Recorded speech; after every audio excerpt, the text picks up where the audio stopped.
Hi, and welcome to the Divinely Inspired Woman podcast. I am your host, Patricia Wald-Hopkins. I am a modern mystic, and I am here to share with you the beautiful wisdom and stories from women that desire to lead their lives inspired by the divine within them.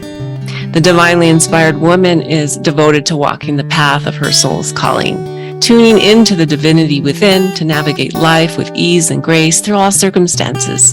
She cultivates beauty in her daily life. She is here to share the most authentic self each day through thick and thin. So I hope you enjoy our show today and that you will leave with an infusion of inspiration for your soul and for your day and living your life.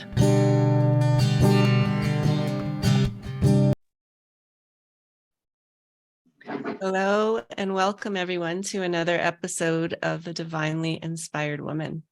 My name is Patricia Wald-Hopkins and I'm your host, and I have a very special guest with me today, Michelle Noble. Did I say your last name correctly? That is correct. Okay. Michelle Noble. And I didn't know if there was going to be an accent or something on it, but Noble. My Noble. Spanish persona. No. I'm in New Mexico. Yeah, that's why. No, just a straight up English version. Straight up English version.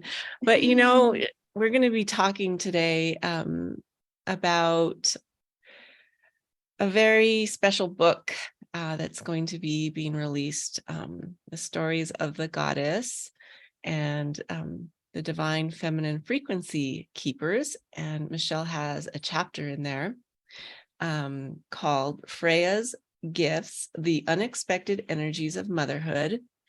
And so we're going to get into that. But before that, I just want to welcome you here and thank you for coming. Thank you, Patricia. I really appreciate you having me here. This is a delight and an honor. Oh, it's a treat for me. So let me tell you a little bit about Michelle. She has been a licensed massage therapist and craniosacral practitioner since 1997. She has been changing realities her whole life. In 2014, she discovered the tools of access consciousness and expanded her work with clients to include energy therapy and life coaching. The experiences of becoming a mother of two giant beings in little bodies, I love that, inspired her to create the Calmer Mom Project, in which she uses a unique combination of bodywork, verbal facilitation, coaching, questions, and magic to help parents trade perfectionism and anxiety for joy and peace of mind. Ooh, I need to talk to you about that. Michelle is a sought-after speaker, podcast guest, and host of the Calmer Mom podcast. She's also a writer, a singer, a relentless possibility seeker, swears like a sailor, and loves cats, coffee, dark chocolate, her husband, and her kids in no particular order. And so, yeah, you sound like a delightful being, and I'm so glad that you're going to get to talk here today about your work, about who you are in the world, and how you are a divinely inspired woman. I mean, yeah, tell me a little bit about yourself.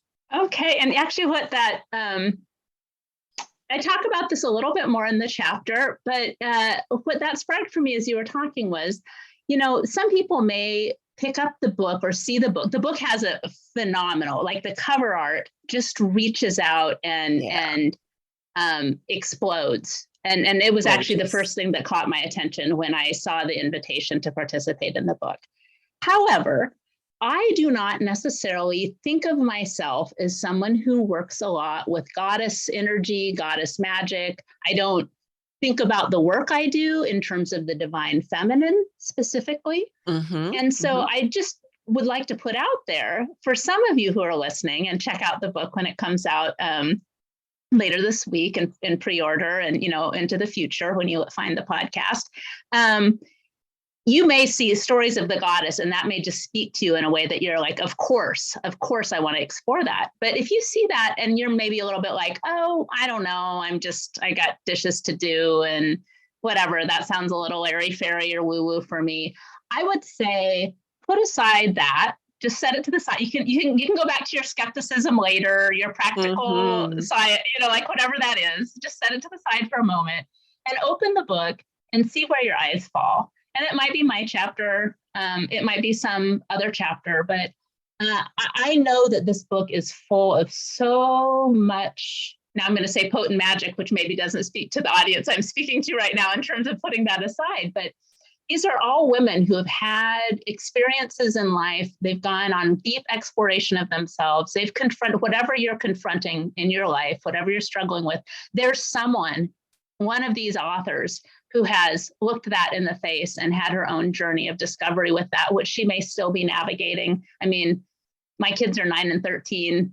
I'm still in it. Like this whole mom thing, I'm still in it. And, and I'm an entrepreneur and I have a relationship that I'm always working with my husband on how we can grow and deepen that. I live in a body which has its own set of challenges, like all the stuff, like I'm still in this. And I know the other women in the book are in it too. And so, but I just know that wherever your eyes fall, if you open this book, if you take that moment, you're going to see something that will inspire you, that will put you into question about maybe there's something else possible in your life that you haven't considered. It may allow you to see something where you've been judging yourself and you see that you're not actually the only one, or there's another possibility. And that actually circles around to what I'm always, my primary target when I'm working with my clients is all the moms that come to see me. I'm going to go out on a limb and say all the moms that come to see me, all the clients come to me primarily thinking there's something wrong. There's something wrong with me. There's something I'm getting wrong. The situation is wrong. It's wrong and I need to fix it. How do I fix it? And the thing is I don't actually have that point of view about anybody. There's no wrongness in them. There's no wrongness in them. There's just choices, and choices create, and then you choose, and there's more possibility, and then you choose again. So that's my invitation to this book, I guess, is that, open it up and just see what magic it actually has for you, even if you don't believe in magic. That's beautiful. I'm so glad that you put it out there that way, because it's just filled with the wisdom of the feminine psyche. I mean, it's a beautiful composition. So let's see here. We talked a little bit about the book. Yeah, I guess I jumped right in there. And I want to bring it right back around to you and ask you, let's stay on the book, but how did you decide to write a chapter for this book? What inspired you?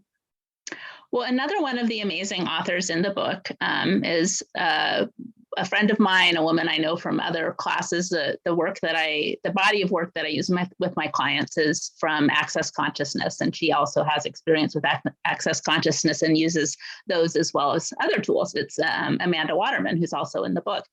So she actually put the invitation out and said that they were looking to, were there other authors, were there other people who were interested? And as I said, it was really that cover that spoke to me right off the bat. Like, it was just so amazing. And then I got curious to read more about what the book was. And as I said, when I first read the description of the book, I thought, I don't know if this is actually a great match for me or from where I'm coming from. But it pulled me so much that I decided, I'll just reach out to Radhaa, Radhaa Publishing House, Radhaa Nelia, who has created this project, and just see. I'll ask her, I'll talk with her and see if she thinks I would be a good match. And when I spoke with her, she was, I just tapped into what an amazing project it was, and how the project is actually part of this bigger vision and mission she has to give people a place to tell their stories, to use stories to change the world, to facilitate the vibration of the divine feminine and its potency to change the world, and for women to actually see and acknowledge and step into their potency, and what a difference that would be for the future if we all did. Right. And just that invitation. So one, I was so struck with her vision, her potency, and also that actually does, I would have used different words, but those are part of my ask for the future as well. That is why, even though I end up working with dads, I call it the Calmer Mom Project, because I get that if we as women, as mothers, from the very beginning, let go of trying to get things right and judging ourselves, if we trusted ourselves more, if we were willing to be our whole selves, that would actually be the greatest invitation to our children to be their whole selves. And that in itself, just that one piece of letting go of trying to get it right and instead being all of us, so that our children could let go of getting it right and be all of them, would just change everything. Everything would be different.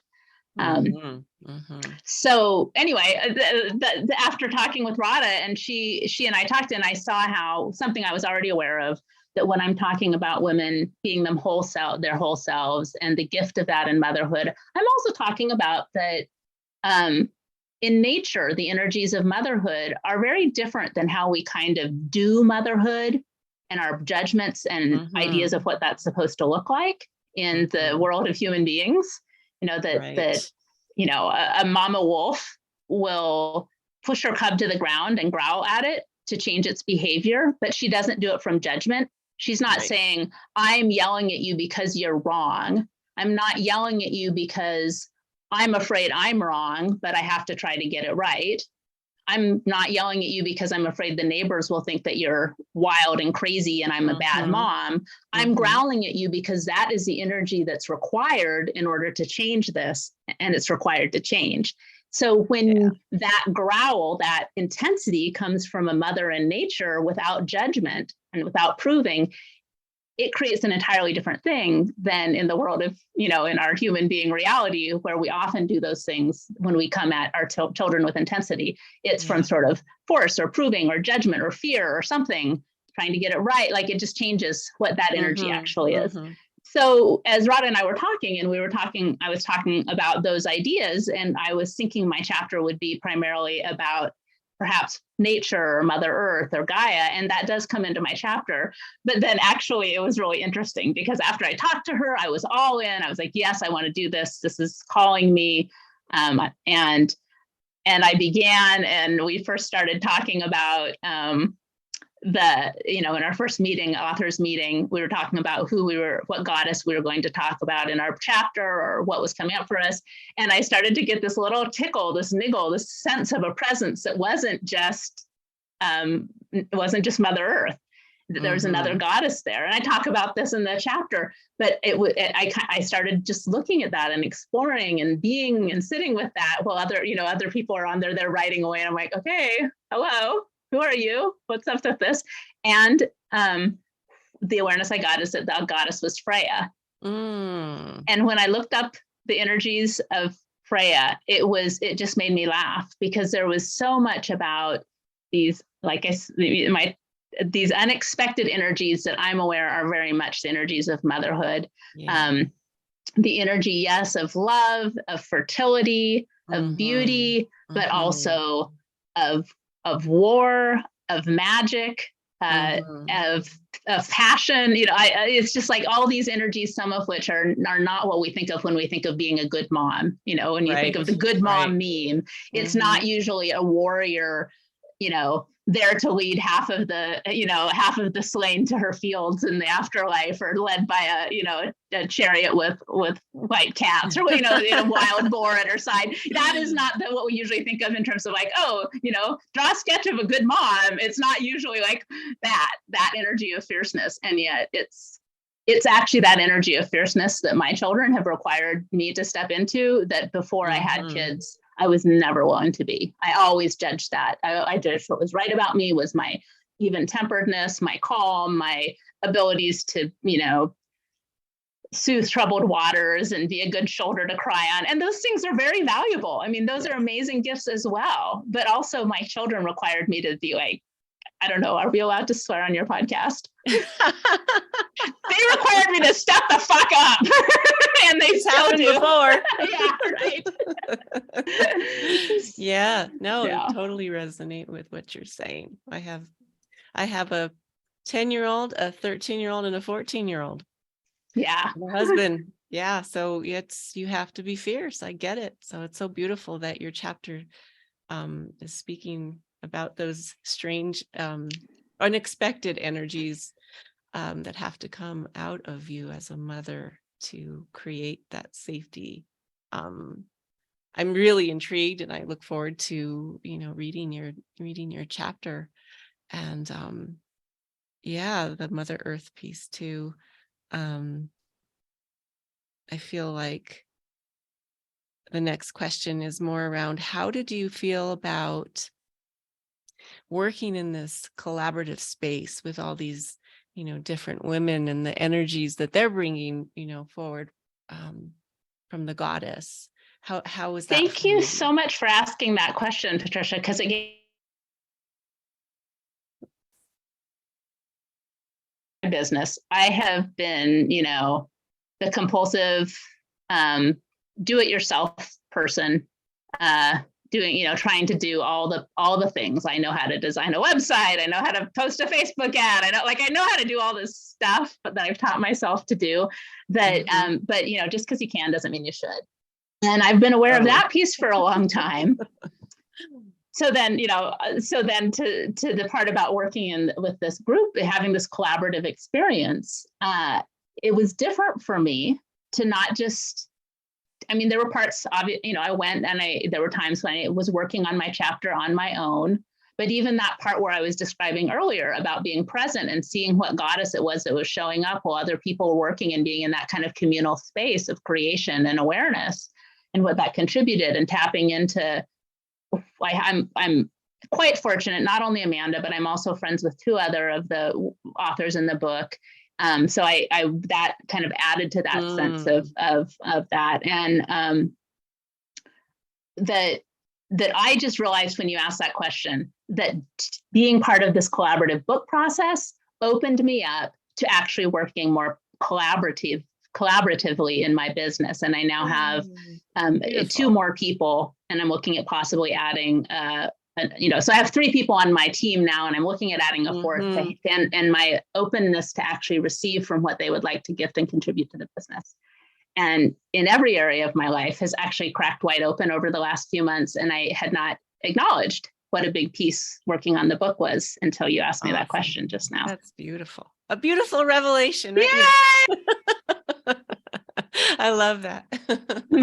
Yeah, I really feel there's something special about these collaborative book projects. This is my 3rd book with Radhaa Publishing House, contributing a chapter, and so every time I go through, I'm a lone wolf as well. I kind of ran and did everything on my own. And like you talk about motherhood, it's really hard to do do it all on your own anymore. So I think projects like this have helped me realize that, heal the sisterhood wound that I think I had for a really long time. So I'm there with you about not having to do it all, finding what you're really good at and doing that. And enjoying yourself. we were talking before we started the recording about following the energy of what you'd like your life to be like, and using that as a guide in every area, whether you're creating a business or you have a job or a career, or your your relationships, being a mom, like tapping into what you'd like your life to be like. And then using that as a North Star for what you choose, where you put your energy and your time. I know that one of my biggest struggles is that 1.5 mile long to-do list. And I've been had such a tendency to wake up in the morning, basically as soon as my eyes pop open, have a download of like all this stuff that I should do, that I've got to do, needs to get done, blah, blah, blah, the list. And then whatever I do during the day, at the end of the day, basically having a feeling of disappointment or not having done enough, because of course I haven't done everything on the list. Right. And so what I've really been paying attention to, really made a demand of myself and a commitment to myself to pay attention to, is looking at what actually matches that energy of what I'd like my life to be like, what I'd like the world to be like, what world, what world am I creating for my children, for my family, the ecosystem of my family? What am I truly creating? What matches that energy? What are 2 or 3 things? I can add more later if it pops, right? But what are 2 or 3 things today that match that energy? And then at the end of the day, if I ask myself, okay, did I follow that energy? 80%, nobody's perfect, but did I for the most part follow that energy today? And if the answer is yes, go to sleep knowing that I am creating that future, even if I didn't do, whatever was supposed to happen. The bills balancing, the checkbook didn't get done, the email didn't get returned. Goodness, somebody might think I'm a bad mom because my permission slip didn't get turned in, whatever the heck thing that I might be. Thank you for saying that. Allowing to suck the life out of me. Let it go. Right.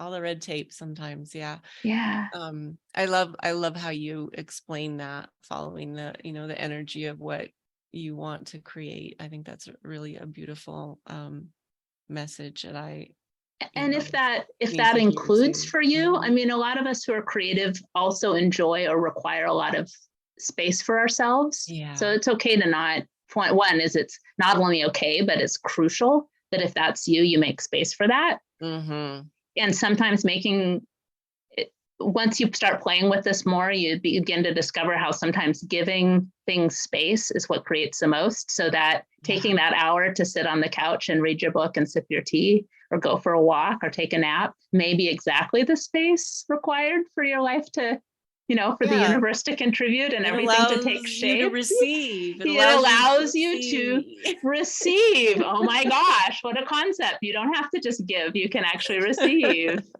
And I think that with the book, one of the things that's beautiful about the collaborative process is that synergy of the, we talk about the mixing of the energies of the women that are in there, and we receive, we give, but we receive so much goodness from being in there.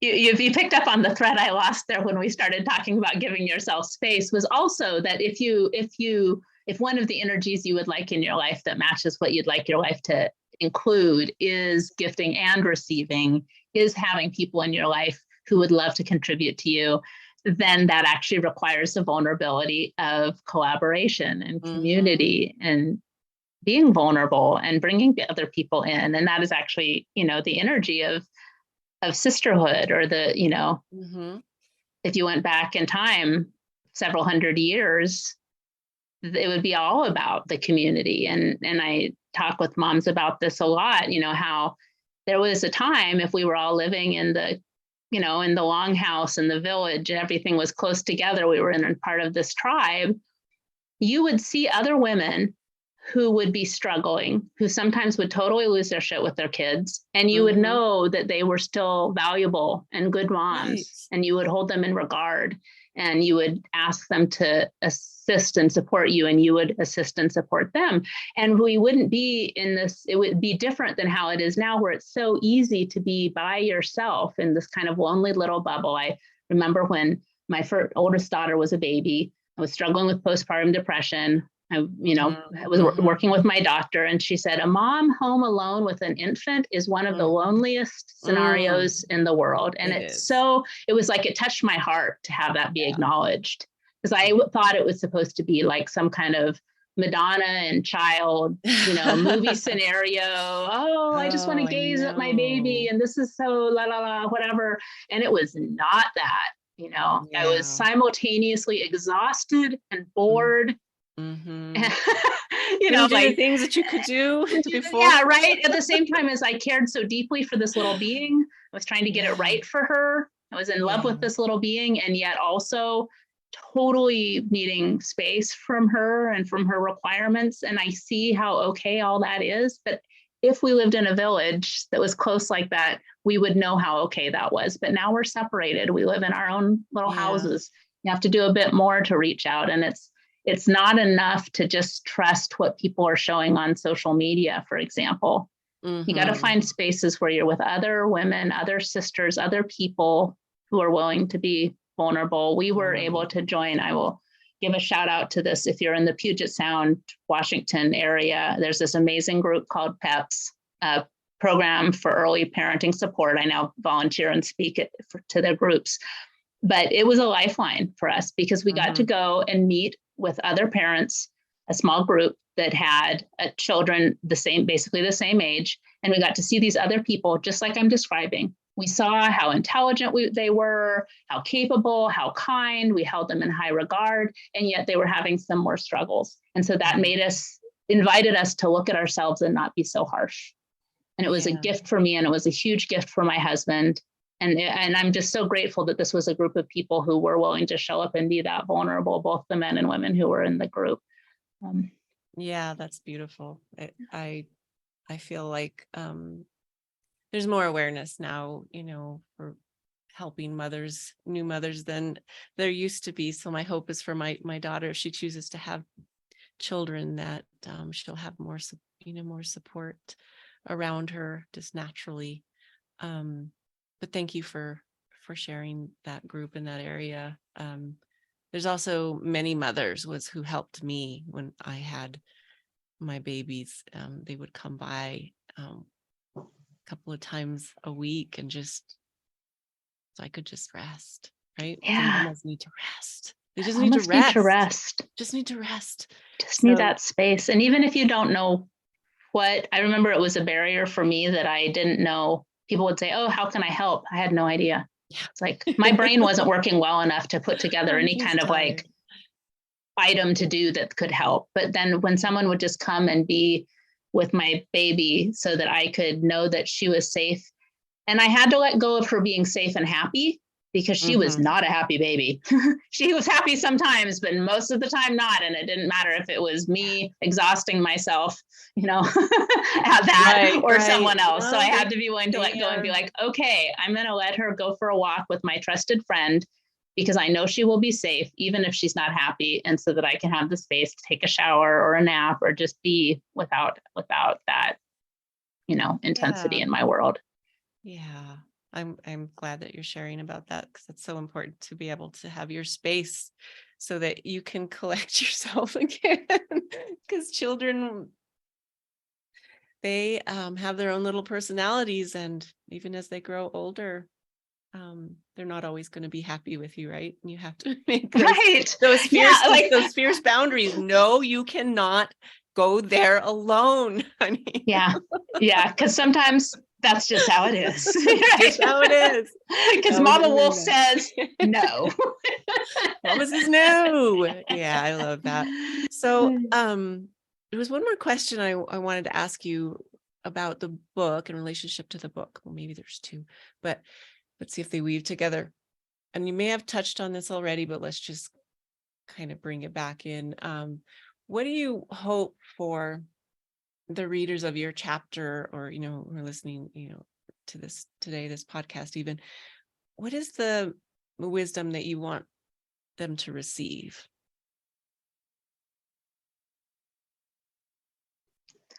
I'm looking at that. I look at that afresh every time with that question, right? Because it's unfolding. Today. What is that? Yeah. In this moment. I really love how much we've touched on this theme of collaboration or community. When we try to do everything by ourselves, for ourselves, and what you said so perfectly about the receiving, it's not a gift to anybody. It really, really is not. And we think we've bought this twisted story that somehow sacrificing ourselves for our kids is appropriate or righteous or what we're supposed to do or what mom looks like. When we put on that which, just after we finish giving birth or signing the adoption papers or whatever the thing is, and we put on that, official mom t-shirt, and we're like, okay. Right. I mean, the memes you see, oh my God, it's meme I saw. It still like makes my blood run cold. Not to do judgment or anything, but people who are listening, they won't be able to see my face on that. But it was a picture of this kind of like old-fashioned looking silhouette of a mother, and then a silhouette of a more modern looking younger woman. And the mother image was literally like she was handing a piece of herself over to her daughter, because there was a piece missing from the daughter. And the mother's body had more or less dissolved into almost nothing. There were huge chunks, she basically, it was almost non-existent.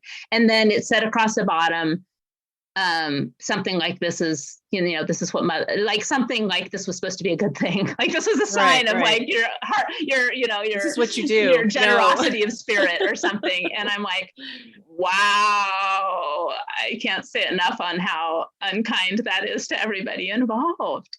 Because for what possible reason, our daughters are looking to us, our sons are looking to us, to see how to do a relationship, how to do life, how to do adult, how to do motherhood, fatherhood. The idea that we would show them the way to do that is to give away pieces of yourself to anyone, to cut off parts of yourself, to sacrifice what's true for you, what brings you joy, the space of you, in order to make someone else happy. Is that really what you want to teach them? And if it's not, why do you keep doing it?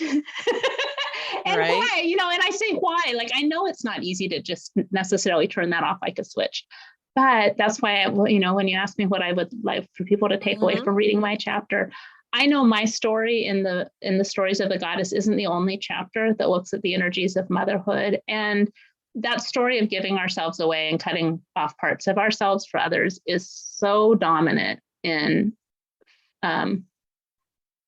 feminine culture as a feminine ideal. And it actually just serves to, it's actually been used as a way to control and disempower us. And now we don't have to choose that, but we continue to choose it, and it functions to control and disempower us. We're women warriors. I truly believe we are women warriors here to change the world. The authors in this book would not be in this book if they were not women warriors here to change the world. You would not, whoever you are listening to this podcast, you wouldn't be listening. You would have turned us off, 20 minutes ago or whatever, if you were not a woman warrior or a man warrior, but like that energy of the woman warrior, the feminine warrior here to change the world. We cannot be that force, that potency, that intensity that's required to make that change. Can you imagine a warrior cutting off their own arm before they go into battle? Maybe not your brightest plan, right? Like, why would you do that? Oh, I'm going to just stab myself in my sword hand like 5 times to show how kind I am, so I don't upset the enemy or whatever. I mean, it doesn't have to be a battle. I'm not a big fan of the fight. It doesn't have to be a fight energy, but it has to be a fierce energy. A fierce energy. So, yeah. The wisdom is you got to be fierce. You got sometimes to take care of yours. Yeah.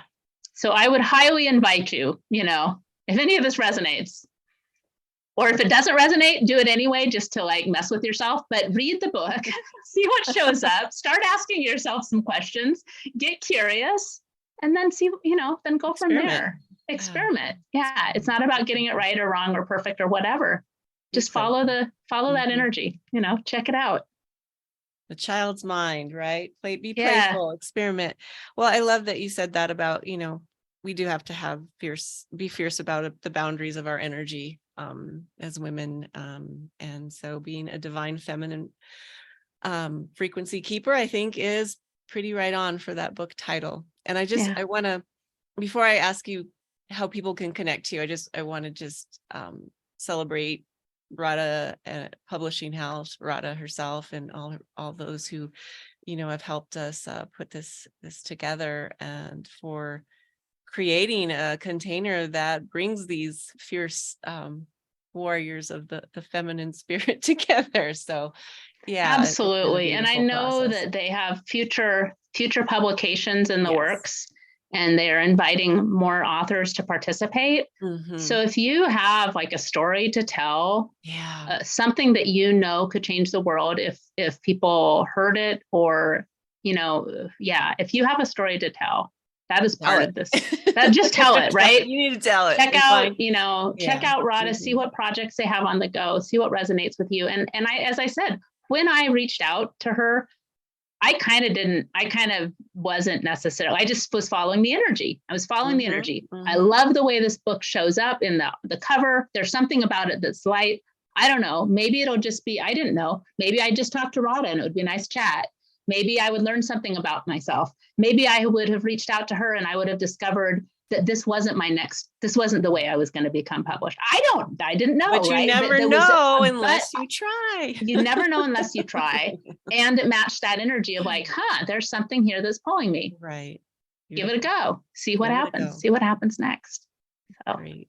Yeah. Wonderful. Well, as we come to a close today, I would love it if you could share with our audience how they could connect with you. And of course, I'll have this written up in the description for the episode, but if you would like to just give them some information. Thank you. My website is a little bit tricky, not too tricky, but just a little. It's calmermom.solutions. So that's Calmer Mom, all one word, calmermom.solutions. Okay. No .coms involved, .solutions. And you can go there, and I have where you can just sign up and get have a free 15-minute chat. If there's something that I spoke to that is something you'd like to create more of in your world, if there's somewhere that someone is struggling around motherhood or is just aware that sometimes we're just aware that we have that knowing that it could be easier, that it could be more fun, that something's missing, but we look around us and we don't see a model for a greater possibility, because what we see online are memes about people giving away their selves or, whatever. We don't see a model of a different possibility. So we're like, I remember I very often used to tell, I'd be on the gerbil wheel in my mind, and I'd be like, man, if I could just like relax and just kind of give up on whatever this is, just be satisfied. If I could just be satisfied, maybe then finally my life would be like easier and I'd be happier. That's not how it works. Giving up on you doesn't make you happier, and life doesn't get easier. So if you are actually aware that there is some other possibility and you just have no idea how to access it, I would love to just chat with. Beautiful. Sign up for a free chat. And then this is pretty new. We've only been putting episodes out for about a month and a half, but it's the Calmer Mom podcast. And again, this is where I brought in a team so it can finally come to fruition. And the episodes are really fun. They have a lot of cool energy and really different conversations and interesting guests. So and it's on all the platforms Great. Okay, well, I'll make sure I have that written up so people can find you readily. And again, thank you so much for joining me here today as my guest. It's been a pleasure. Thank you, Patricia. I really appreciate you inviting me, and I hope we can meet each other in person some fine day in the world, maybe at a book signing. Yeah, no, that's something to look forward to. All right, everybody. Thank you very much for joining us here today. And remember to stay divinely inspired. Until next time, much love.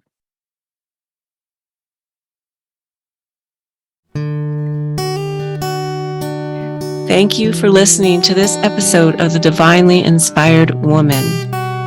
Again, I am your host, Patricia Wald-Hopkins, and I am so glad that you joined us here today. I hope you left with some soul food to inspire your daily life.